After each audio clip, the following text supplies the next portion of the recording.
Welcome back here at Dreamhack Summer 2011, and it's raining like hell. But next to me is sitting Red. How are you doing, man? Doing good. Kind of boring today. I don't have to play till 8 p.m., so I'm just wandering around, watching other people. Alright, you qualified for the playoffs. How did the group stage go for you? It went pretty okay. I mean, I thought my group was going to be pretty hard, so I'm happy to get second place.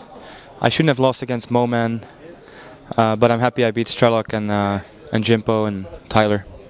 Is it about CVC? Well, it's funny because like 2 weeks ago I thought my CVZ was my best matchup, and then I lost to two people at MLG, and I lost CVZ here, so now I'm really confused and I don't know what to do. Yeah, I was talking to Idra even Moro. Like he plays Terran if he can versus Zerg, and pretty successfully even because he qualified for WCG.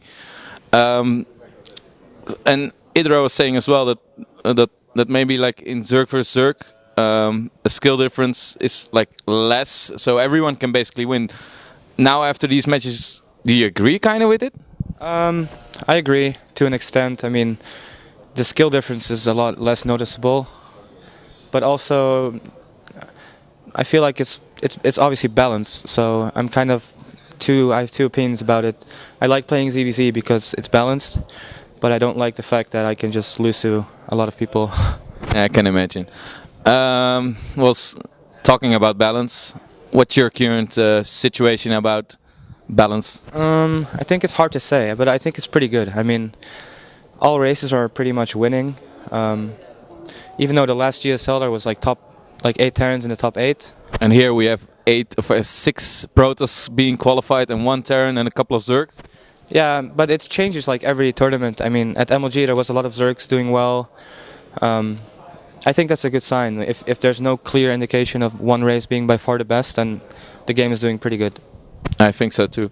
Like CVP is always the most discussed matchup regarding balance. What's your playstyle? Is it still Roach Hydra like Idra playing and with drops, or are you more shifting to or more playing with the Banelings? I was doing Banelings for a while, but now I'm playing more Roach Hydra again. I'm playing very risky against Protoss these days. I mean, I will just scout them and pin them on one thing and then hard counter that thing, and then if I'm wrong, then I look really stupid, and if I'm right, it seems like I'm the shit. So yeah, I think you said it as well in Mr. Bitter's channels of like you just after a scout you just take the guess and you go for it. Yeah, exactly, that's what I'm doing. I mean, I wish I could play differently, but I feel like against Protoss, if you are in the blind for too long and you're not sure what they're doing and you're just not hard countering them, then you will end up losing. So that's how I play these days. And why did you switch back from Banelings? Sometimes they get too many Colossus and Banelings don't work, or a good Protoss, they can make force fields and then snipe the Overlords with Stalkers. I think Roach Hydra is more solid. Yeah, I guess I have to. Everyone has to agree with it. I mean, looking at you playing Idra and you're probably one of the best Zergs out there. And although, like Idra said, like for example, that maybe versus a lower level Protoss player, the Link Baneling is the most effective one. Do you agree with it? Yeah, it might be true. I mean, if you are, it's more safe. Like with Roach Hydra, you can easily lose if you get caught in bad force fields, or you know, you miss Colossus, you don't have Corruptors. Banelings are pretty solid because they can kill everything as long as you get enough of them. So if you are a good macro player, it might be safer against lower level Protoss. Regarding MLG, what was the rank of? I know you ended at the top, but I can't remember exact. 7th place. 7th place. It's quite good, but there were a lot of Zergs. I think for the first time there were a lot of Zergs ending up in the top 8. How do you look back at MLG? I'm very happy with how I played at MLG, except for my games against Slush. I mean, I feel like I should have beat Slush, and I feel like I will beat him if I play him again. I messed up those games, but I played good against the Terrans. I played okay against Protoss, so I'm happy about it. What about the Koreans? Well, I haven't played them yet, except MC. And MC is Proto, so I don't know. I don't stand a chance against him. But I would like to play Bomber here at Dreamhack. You will certainly have a chance. He qualified as well for the playoffs. What a part of what? How do you think the top 3 or the top 4 is gonna end up here? Like most non-Koreans are afraid of again having all the Koreans up there. Well, to be honest, I think it's pretty likely. I mean, July, Bomber, MC, those 3 are by far better than everyone else. So if the tournament plays out normally, those 3 will be at the top. But if they match up against each other for some reason, or someone pulls an upset, then anything is possible. However, if you ask me for predictions, I will say those 3 will be top 4. Yeah, and who will be the first non-Korean? You and? It's hard. I think Huck and Hydra the best chance. Okay.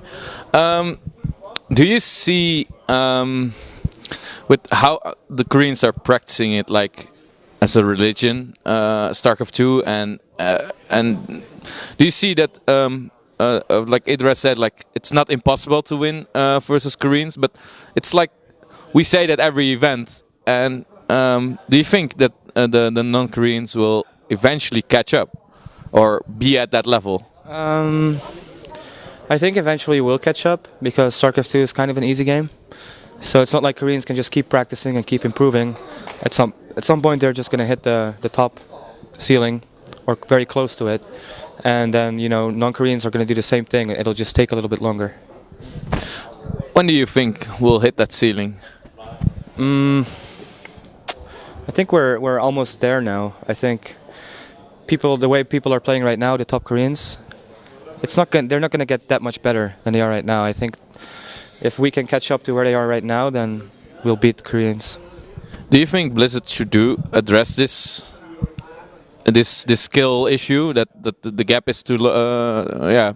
It's just like the limit is too low. No, I don't think there's anything wrong with that. It's just different from StarCraft 1, what we're used to. I mean, having like a mechanical ceiling that's way higher it makes the game harder to play. But having it this way, it's more about strategies, and I guess it makes the game a little bit more percentage based. But that's not necessarily a bad thing for esports. I mean, it's nice to have more people able to win instead of like the same people like Flash and Jaedong at the top every time. That's true.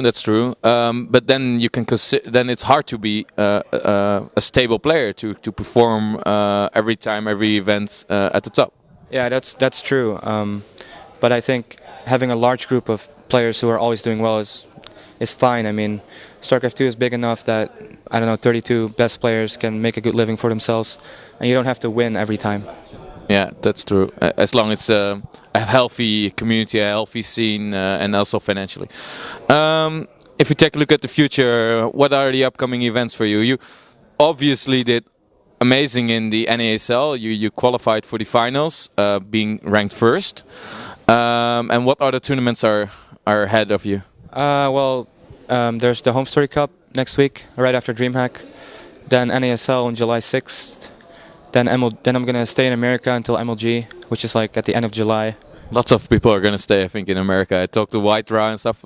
I think it will be a busy week for the United States. Yeah, there's like only 2 weeks in between, so why not stay? I mean, it's a cool country. And we never really get this, to have a holiday. We just go to tournaments and stay inside a giant hall and behind computers. So it'll be nice to be able to, do some sightseeing and stuff. And then after MLG, there's, I think, Assembly Summer in Helsinki. Where you're going to defend your title? I have to show up and defend my title there. And then after that, I don't know, probably a lot more stuff. Yeah. I asked the same question to Idra. When was your last vacation? My last vacation isn't going to another country on holidays? Yeah, for example, yeah. That's a really long time ago. I think several years. I went to Sweden in 2009 to Stockholm. I stayed here for a week. It's the last time, 2 years ago. That's pretty much since StarCraft 2 you're completely playing the game, and I want to say non-stop, but you say yourself like you don't play even that much. Yeah, I'm not really playing that much. I watch the top games if I can, and play some 2v2 and stuff. I saw your account has a lot of TV2s. Yeah, well, I'm trying to play more. I don't know, it's a mental thing. I have to play more though. Which other race do you like to play in the 2v2s? I play a bit of everything, mostly Terran. Terran seems to me the most fun, I guess. I always got the idea that even when I play 2v2 random, that Protoss is the easier one to play. Yeah, Protoss is definitely the easiest race to play. I like playing Protoss. I can beat top players with Protoss. Funny, funny.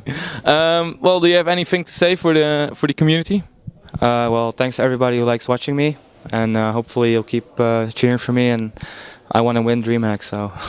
We hope so as well. By the way, why don't you stream? Well, that's because whenever I stream, I get lag. So. Need to buy a new computer? No, I have to move to a different area where I can get better internet. Okay, that seems to be a valid reason. I had that question popping up on the forums, like why doesn't Red stream? I mean, Idra has like 10,000 people on his stream. Yeah, I will try to be streaming as long as I can deal with the lag. But then if I lose 2 or 3 games in a row, I'm like, you know, it's all because of lag. I didn't do anything wrong, so then I turn off the stream and that's it. I guess thank you for having the interview. And any shout-outs to your sponsors? My team, the little app factory, Razer. Yeah. Nice. We'll be back with more interviews coming soon.